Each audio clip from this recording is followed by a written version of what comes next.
was saying that, like you see, that our hardware and the software is the same. Hardware built for education purposes, software for education purposes, for better learner outcomes.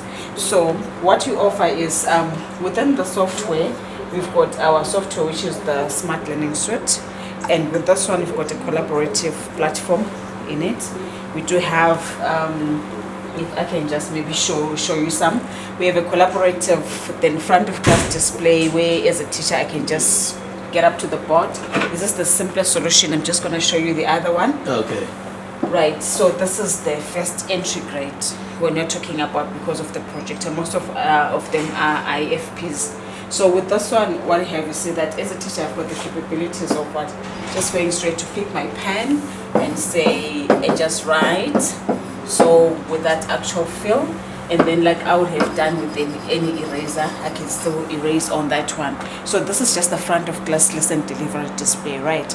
And then from there you discover that it's not just limited to this. Within the software we have got inbuilt, you see, like this smart cap. When you go to the other room, I'm just going to demo how this one works. And then we've got our GeoGebra and our YouTube, which image searches, which is just the third-party software that is included in there.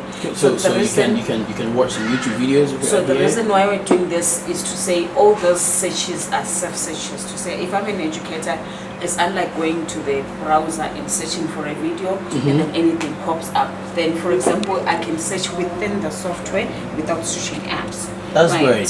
So, do I need a Wi-Fi or something, an internet access, right? Yes, you need internet connectivity. So if I can say, I want to look for something better. Okay, let me just say,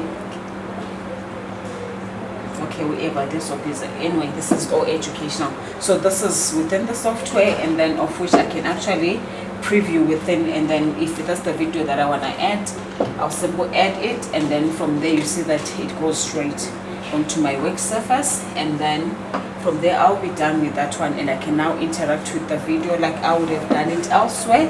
Then if ever it's teaching, then I'm going to teach based on this video, pause, play, and do everything that I can do. Sure. Right, and then you've seen that on the, I've got a math bias though. We've got different math tools that you can use, like population of shapes, which is just so instant. If I need to draw a circle, it's just okay. I don't need to. I don't need to trace it all around, and it's not even limited to that. If I have to draw this, for example, this is what I can have, and then depending on the concept that I'm teaching, the interactivity goes beyond that. I can actually show the sidelines of this particular shape.